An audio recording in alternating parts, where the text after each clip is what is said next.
All right. Welcome to the Career Meets World podcast, Steve. It is such an honor to have you on today. Look, we have so much to talk about. And if our pre show is an indication of anything that's going to happen today, is that we're going to go hyper deep on a lot of different topics. The reality is, what I love about your background and what I actually like to do on this podcast is talk to a lot of coaches as well, because I think we all have something to learn from one another. And that way we can spread the word to so many people. So I think the first thing I really want to dive into is how in the world did you actually get into coaching, given you have such a dynamic background? Well, first and foremost, really appreciate you having me on the show. I know we've been following each other on Twitter for a long time, so it's great to finally put a face with the name and have a chance to have a rich conversation with you. In terms of how I got into coaching, it was a little bit of a windy path. I believe that career paths aren't linear, and that it often takes twists and turns that are unexpected.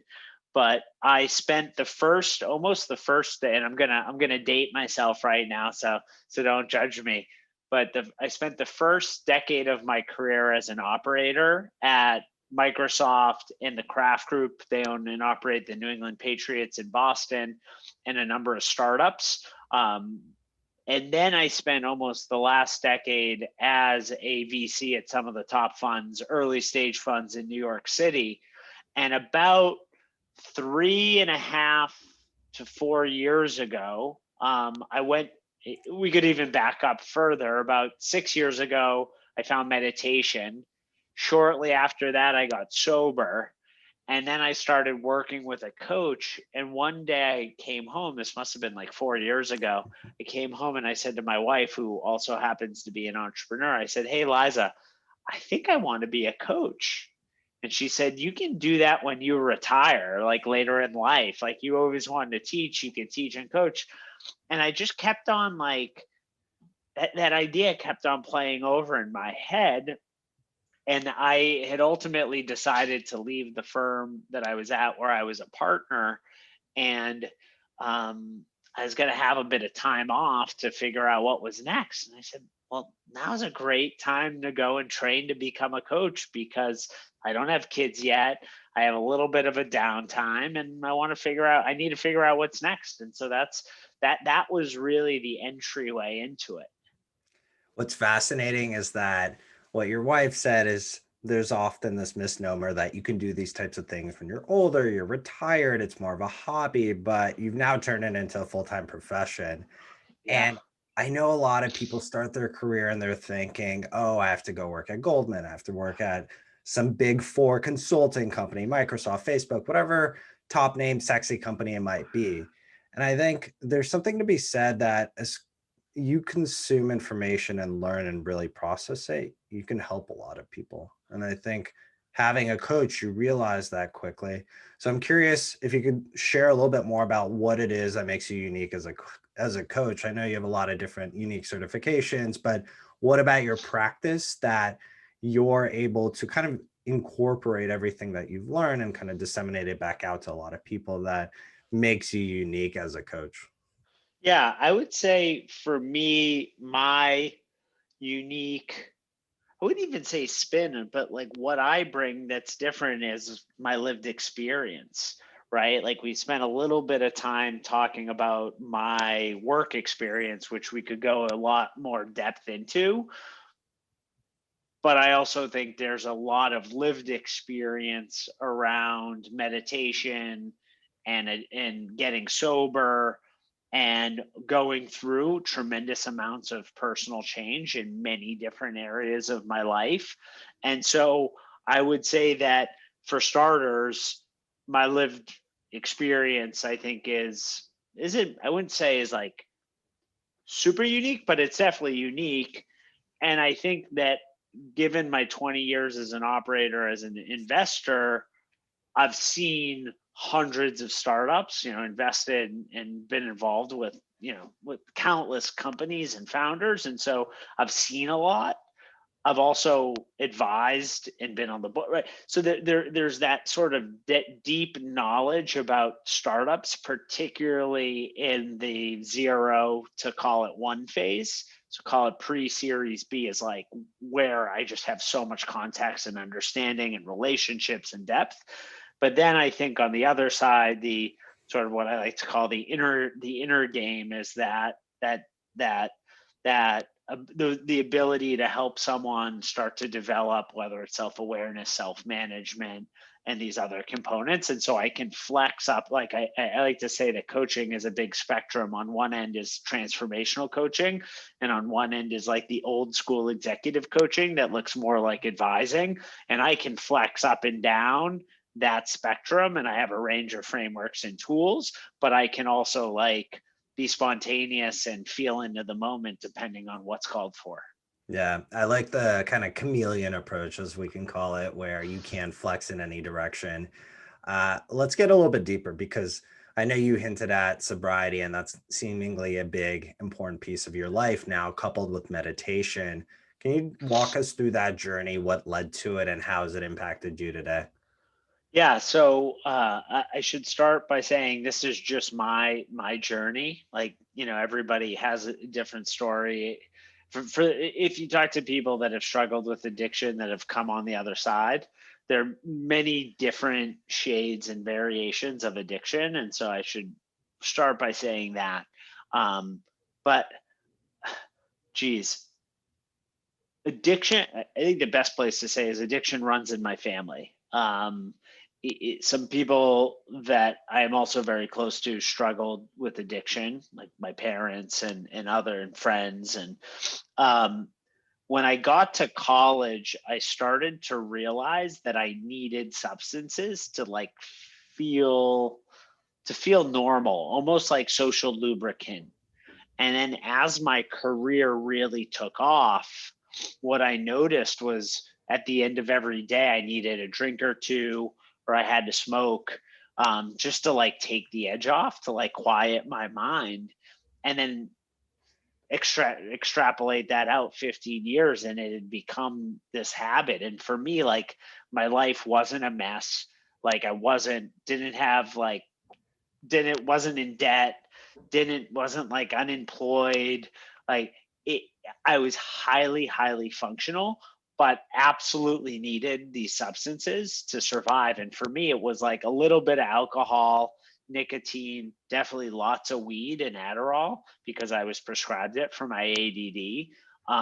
And so for me it was like not enough to like floor me, just enough to take the edge off every single day. And you do that for 15 years, as I said, and you start feeling like shit. And I remember there would be nights where I would lay awake in bed next to my wife and I'd be like, she doesn't even know like what I'm going through. And I was constantly sick. I always had sinus infections. I was never sleeping well, lots of anxiety.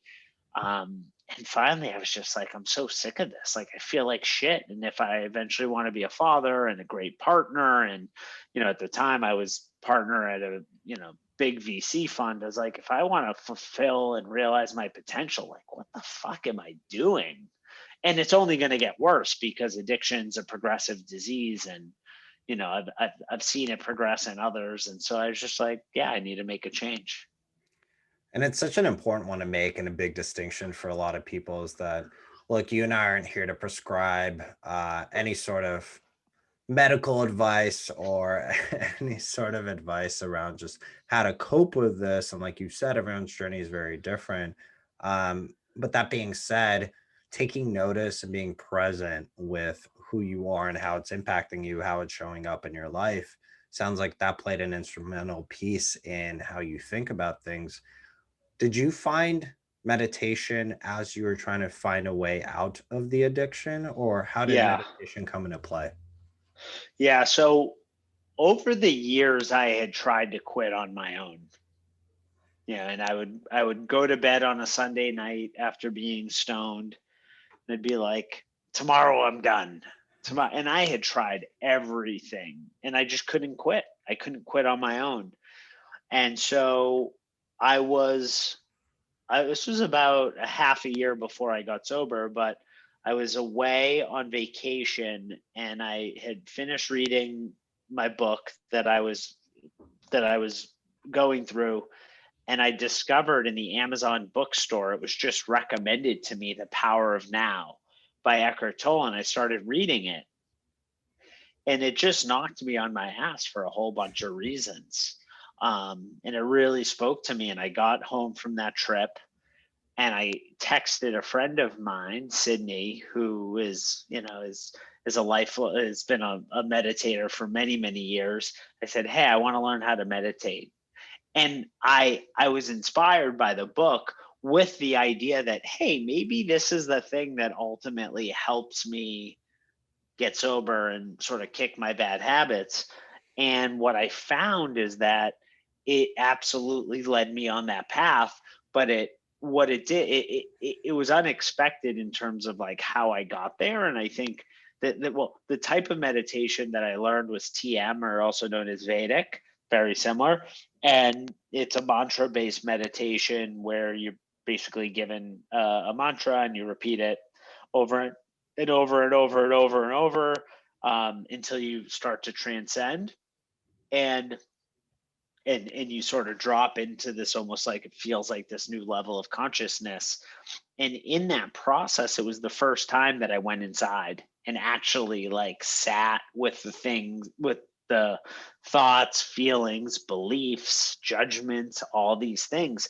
And frankly, there were some days where I'd be meditating hungover and stoned. And like at a certain point in time, you sit with yourself twice a day for 40 plus minutes, and you start to look at the contents of your mind, and you start to say like, okay, like this is what's coming up. And that awareness, right, started to then lead me to asking questions about like, okay, well, what does this look like? And for me, the sobriety actually happened very unexpectedly. As I was going through this meditation binge, I went to my partners at the time at this firm I was working at and said to them, and this was in, to give you a sense, 2015. So, 7 years ago. And I went to them and I said, hey guys, the addiction space is wide open. Like everyone's talking about the rise of healthcare. I actually think that a complete white space is addiction recovery.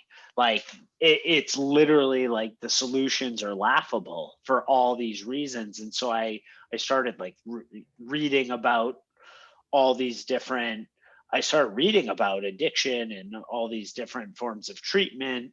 And I went to them and I said, I think I want to incubate a company in the addictions. This was before I got sober.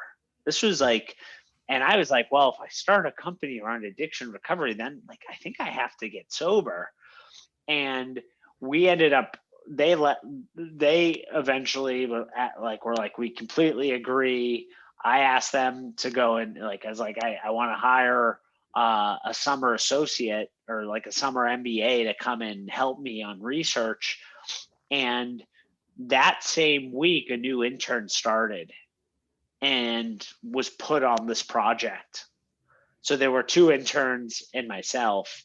And one of those interns happened to be sober, even though he was in his early 20s. And we started talking about it. And at the end of the first week, I pulled him aside and I was like, I think I have a problem. And he said, hey, well, I go to AA meetings every morning. Do you want to join me at this one tomorrow morning? And I said, sure, I'll give it a try. I never identified as an alcoholic, but like, sure. And the next day I went and I've been sober ever since. And so like, I tell that story because then like me being in France, reading my Kindle, like The Power of Now, ultimately led me to being in that moment where I was invited to go to an AA meeting. There's no way I could have predicted that that would have been the sequence and flow of events. And then sure enough, got sober, ended up investing in a company called Groups that's building the largest network of opiate addiction clinics in the country. And then sure enough, ended up transitioning to be a coach. It's sort of like meditation started the process, but then, like my whole life is transformed as a result of it.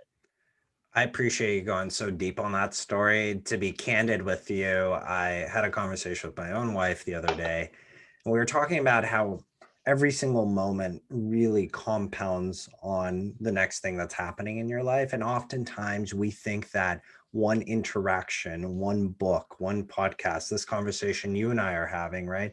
We have no idea what that leads to tomorrow, 2 years from now, 3 years from now.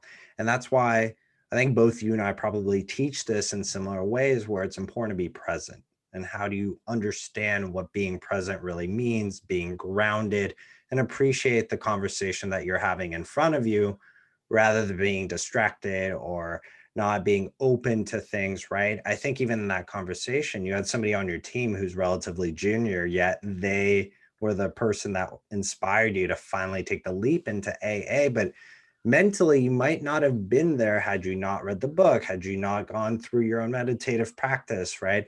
It's this compounding effect. And I think that can be really extrapolated to a lot of things in life.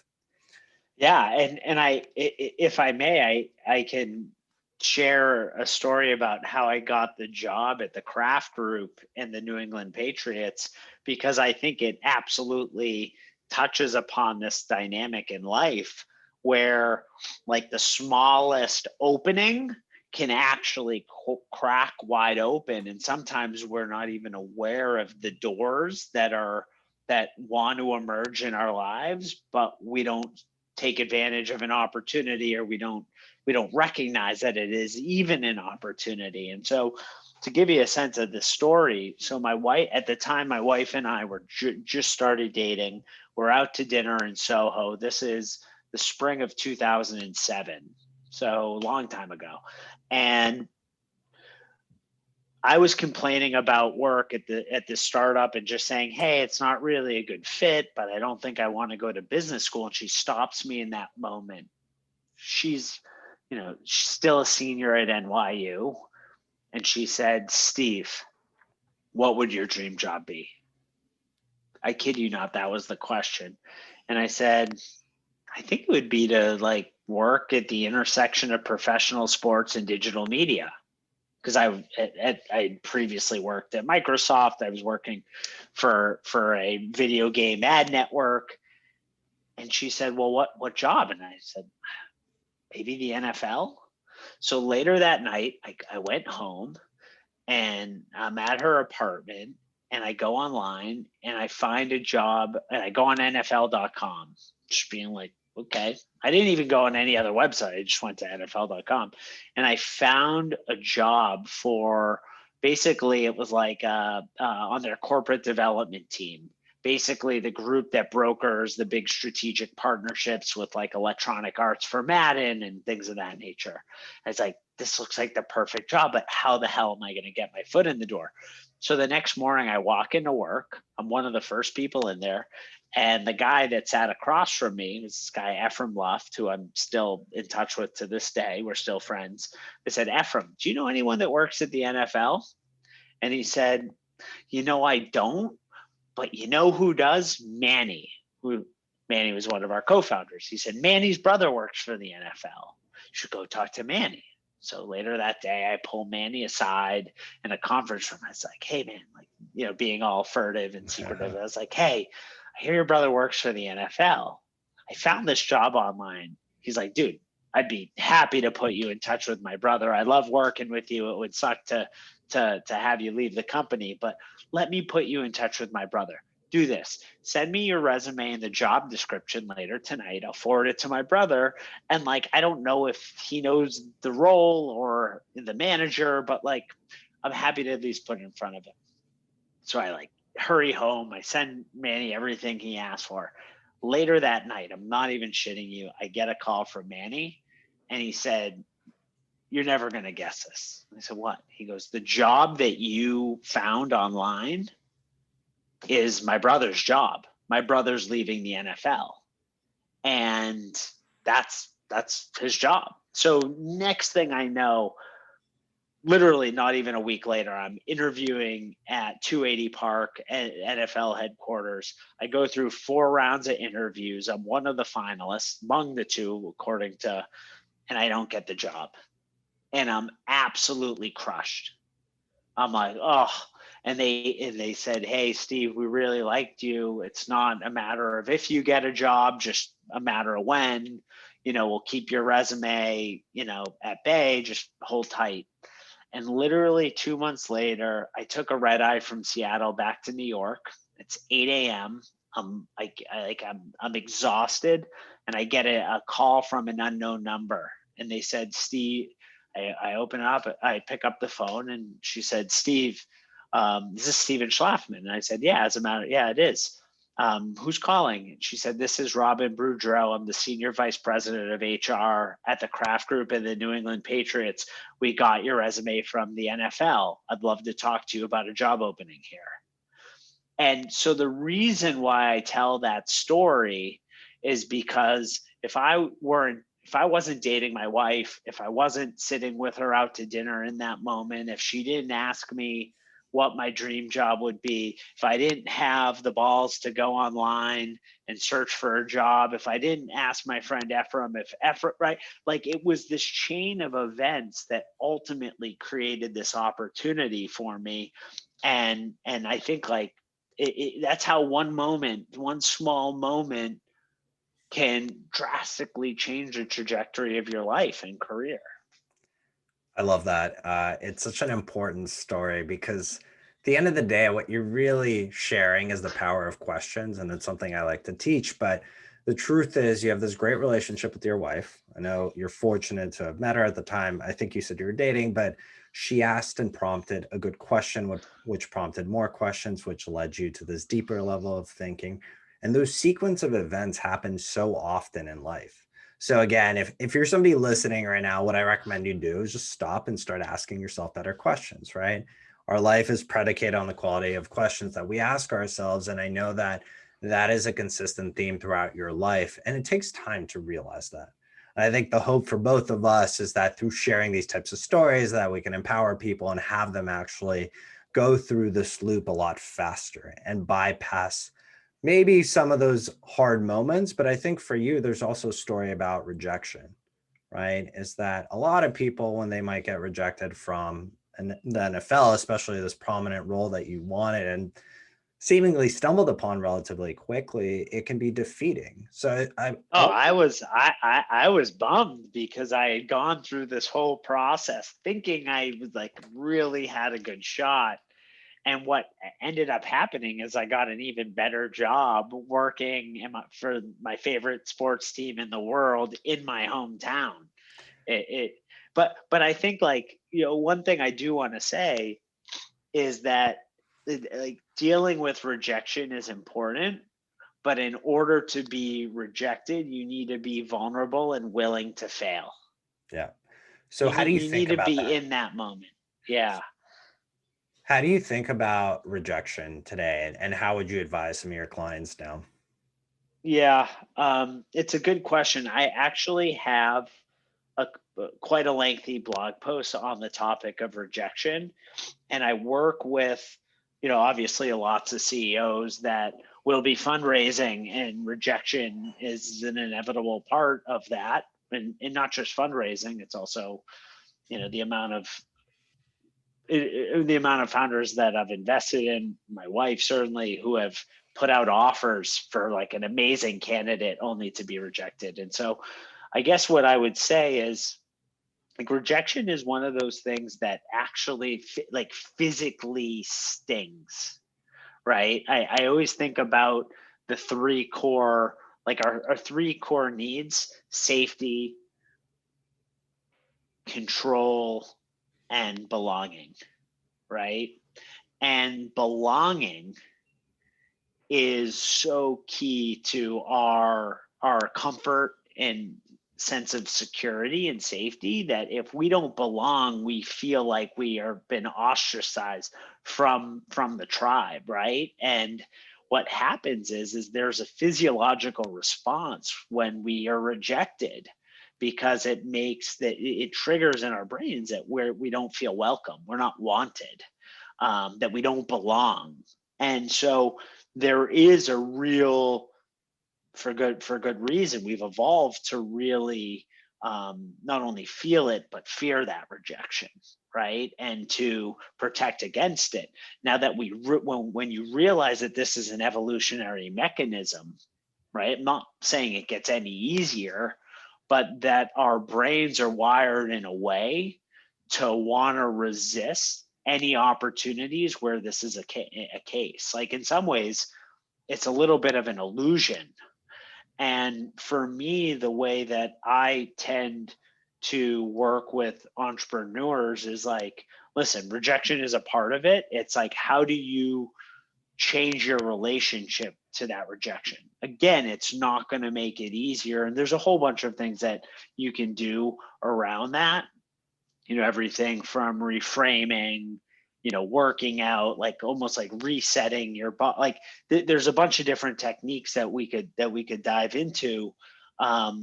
But it's common, and it's painful. It's not mentally painful. It's also physically painful, physiologically. And so finding different ways to be able to cope and manage through that is so important.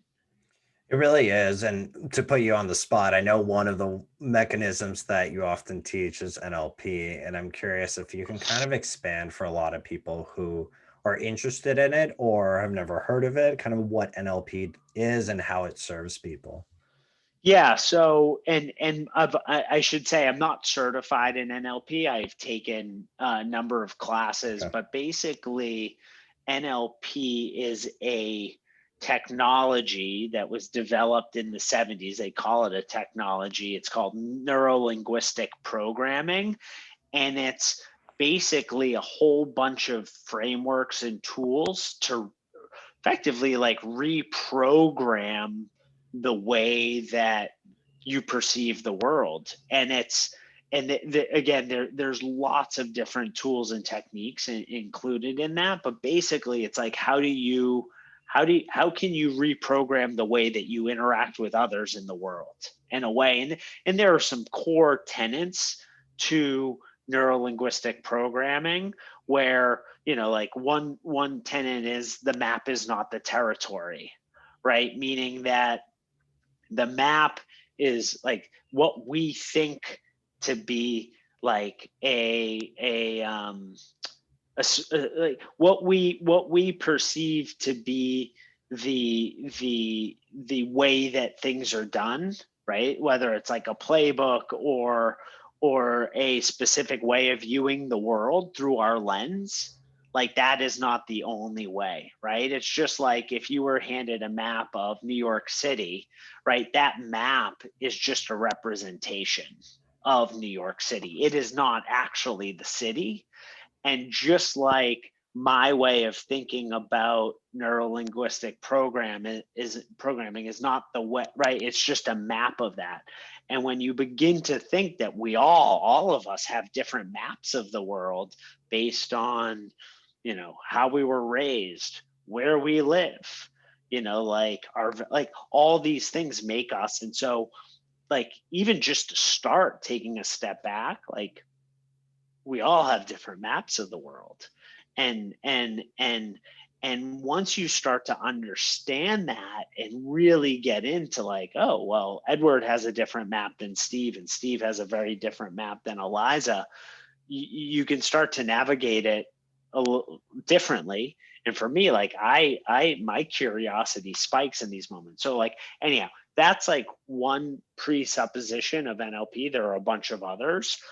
The other thing I would say is there's a framework that I love that I won't go into a whole lot of depth. I would recommend it, and I can send it to Edward to put it in the notes, is around like problem and opportunity framing, where a lot of, I don't want to say but a lot of people view situations only as problems, right? And NLP uses a bunch of different framework around like, how do you actually spin problems into opportunities so you can actually shift your mind and the way you think about certain circumstances. I mean, I could talk about this stuff for a long time, but those are just a few flavors of it. Clearly, I don't think you and I have the time, but we could probably turn this into a Joe Rogan length podcast.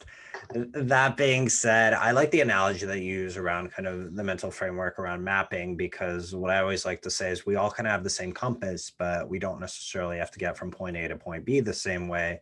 And the boundary conditions for how we look at life are very different. So that's really the important takeaway from what you just said, because oftentimes we think that we understand the world, and you and I talked about this a little bit before we jumped on, which is people really started to look at the world differently the last 12-15 months as COVID was introduced into the world. And now we have this new framework and realization that systems aren't perfect, systems can be changed, systems can be broken, and we have to adapt and evolve. And that's kind of a critical part of being a human being. But with that being said, I also want to make sure that we have a chance to talk about what you're working on today. You've done so many great things as an operator the last 10, 15 years, but now you started your practice called High Output. Can you share a little bit about what you're working on and what really the vision is for the next 3 to 5 years? Yeah, well, I'm still figuring it out. Honestly, that's probably the most accurate answer. But right now, my life is divided, I'd say, really in three buckets. As I was working with my coach, Chris Sparks, last summer, I defined it as my box, which I can only have three things in that one box at any given time. I'm an Enneagram Type 7. I don't know if any of the listeners are familiar with the Enneagram, but basically it means I'm the enthusiast type, which I love exploring and new experiences and ideas. I think it's why I love working with entrepreneurs. But anyhow, not to go too far on a tangent. So the three things I would say right now is, of course, I have High Output. The second is Schlaf Angel, which is my angel investing vehicle. And then the third is sort of like flavor of the month, like special project. And I'll talk about each one of those briefly, and then we can take it anywhere you want to go, Edward. So the first is High Output. We're a boutique leadership development company based out of New York City. Right now, well, actually, that's not true. For 18 months, it has just been me, myself, and I. Yesterday, we announced that a very good friend of mine, also coach, is joining as our first coach in residence. And basically, what High Output is today is a very small boutique coaching firm that predominantly works with entrepreneurs and investors and what I call leaders in transition. And we provide a holistic form of coaching that's full person. And I think there will be an expansion of services in the coming months and years, not just like in terms of like different products that we can offer, but just in terms of the way that the engagements are structured and designed. So I think that sort of High Output. Right now, I'm working with too many clients. Honestly, I'm working with 12. I will scale that back this summer to about 8, just because I want to take a little bit of a breather before I go back to New York in the fall, because I'd imagine things will get crazy when I go back to the city. So then I have Schlaf Angel, which is a $5 million operator angel fund that I raised predominantly from friends and friends. And in this fund, I'll invest in anywhere from probably around 40 companies. My average check size is $100,000. And I've generally my whole investing career, I've been a generalist, so very, very founder focused. I will invest broadly across software and technology. I don't invest a lot in things that have physical components unless it's something that's like truly groundbreaking, like some hardware companies that have invested in like Boom Supersonic or Bowery Farming or a company called Zipline. So the point is I like technology companies, I like software, and mostly consumer, also B2B, more at the application layer. And then I have this third box, which is, it's sort of like, as I said earlier, it's the flavor of the month. And so last year I launched a number of projects. One was called the Founder Library. You can find it at founderlibrary.com. It's almost like think of it as like a portal of some of the top curated resources for founders. I think now there's over 3,500 articles and videos and podcasts and tweet storms included there. We then have, I then have worked on a project earlier this year called Tapestry, which is still active with my friend Eric Friedman, of building the machine. And basically that's a process and a ritual for co-founders to get aligned in the early days of company building. And so it basically creates like a working language and framework for their relationship. And then I have like a whole bunch of other things going on. I like to blog and write, although I don't do it as much as I would like. And then I'd say the fourth thing is being a dad and family.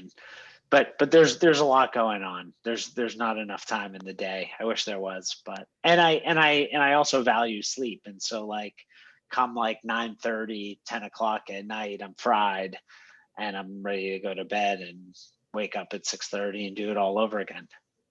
You're juggling a lot of stuff. So I think it's pretty impressive how you've kind of structured your life. And I think for anybody who has aspirations to mimic or kind of create a diverse set of things that they're working on, you provide a really good structure and understand that your story is really important because it didn't happen overnight. There's a lot of building, learning, Oh my, failing, rejection, right? There's so many things that go into that. And it's so well said. I mean, it's funny. Like I was sitting down with a coach showing them how I structure like my onboarding process and all the tools that I've, things that I've created on the back end. And they said, dude, this is a lot of work.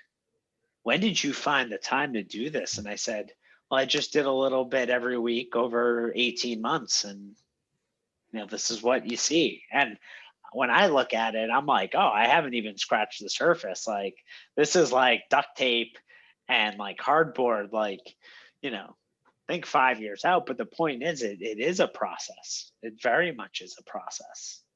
And I think that's a perfect place to kind of summarize. And before we jump into the hot seat, really just showcase that your whole life really has been this massive buildup and consistent moments compounding on one another. And that's what's helped you create this process. And that's so important because so many people look at being consistent as the epicenter of how do you get from point A to point B to where you want to go. But consistency oftentimes is boring, right? It's building one thing a day. It's improving 0.1% every single day. And remind yourself that that's okay. That's enough. A lot of people go to sleep thinking, oh, I didn't accomplish enough. But for you, if you compound and look at the last 18 months and what you've built and the structure of these three buckets, it's high performing. That's what high performers do. So I commend you for doing all of that. Yeah. Look, Steve, I think you and I could keep this going for a very long time. But with that being said, I want to make sure we have some time to throw you into the hot seat and ask you some rapid fire questions. Let's do it. You're ready. So let's do this. Look, I got 3 for you today, Taylor, just for Steve. And I think the easiest place for us to start off, given that you are a New Yorker, is really if you and I had a chance to drive into the center of Manhattan called Times Square, and you could write whatever you want, limited or unlimited marketing budget to write anything you want in Times Square across every single billboard, what would you say up there? Ooh, that's a good one.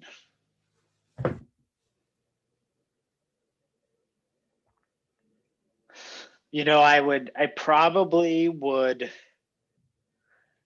There's so many things that I would write. I mean, I think honestly is like, to me, it would be black sky, like space, outer space, teeny, teeny, teeny, teeny speck of planet Earth, and you are here. It's a great answer. I love that. To kind of build off of that one. I think the next question is really about the fact that you're recognizing we as humans, despite how much we've developed, are relatively small in the grander scheme of things. So if you had an opportunity to kind of redo everything, go back to college and study something brand new and start your career all over again, what would you study?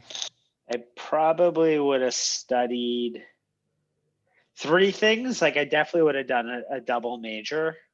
I did a double major in business my first time around. If I were to do it again, I probably would have done. I would do a double major in two of four subjects: psychology, philosophy, design, or computer science. Those would be the four. Yeah, Quadruple major. Uh, yeah. I like, I think I could probably get away with like triple major, like get rid of the computer science and do philosophy, psychology, and design. Like I think that would be pretty awesome. yeah. And I think at this point, if we redid college, we'd probably skip the drinking and everything else and have more time. Oh my God, yeah.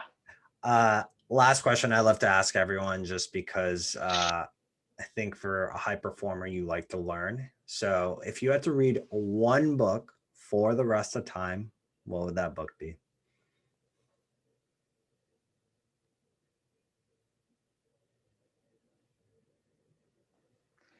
I would say I don't know if I can limit it to one. I mean, I think or Man's Search for Meaning or The Power of Now, I think would probably be them. Yeah. Man Search Like for again, Meaning. if yeah, it's hard to just pick one because I'm such a voracious reader, but I also think like honestly, while we're on the subject of books, I'm grabbing it. I'll show it to you. It might actually be this book. The Mind Illuminated. Who's the author? Uh, Called Dasa. His name is John Yates and co-authored by Matthew Immergut, who I have studied under, who's a meditation teacher at SUNY Purchase, actually lives right down the street from me upstate in the Catskills.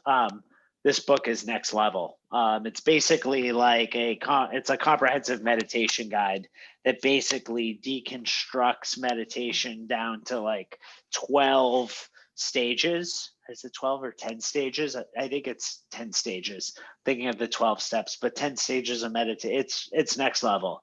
It's like anyone that's serious about meditation, I always recommend that book. This actually, The Mind Illuminated might be it because it's such an amazing book. I think I'm gonna have to grab that one, particularly for my wife who is obsessed with meditation. So thank you for recommending Uh, that. I've recommended this book to people that have been meditating for a decade, and like their minds are blown by it. Love it. Definitely will have to grab it. Steve, thank you so much for spending some time with me today. I want to make sure that people have an opportunity to connect with you. I know you hang out on Twitter a lot. Where else do you hang out on the internet? I'd say that's about it, but you can find my writing at schlaf.me. I try to post once a month. Uh, where else can you find? I think those are two good places. Schlaf.me. I guess you could also find me at highoutput.co. So schlaf.me, highoutput.co, and at schlaf on Twitter. Beautiful. We'll make sure to include all of those in the show notes. Steve, thank you so much for jumping on. We'll have to do this again. Really appreciate it. And as we always say at Career Meets World, go unleash your wildest potential. Thanks so much.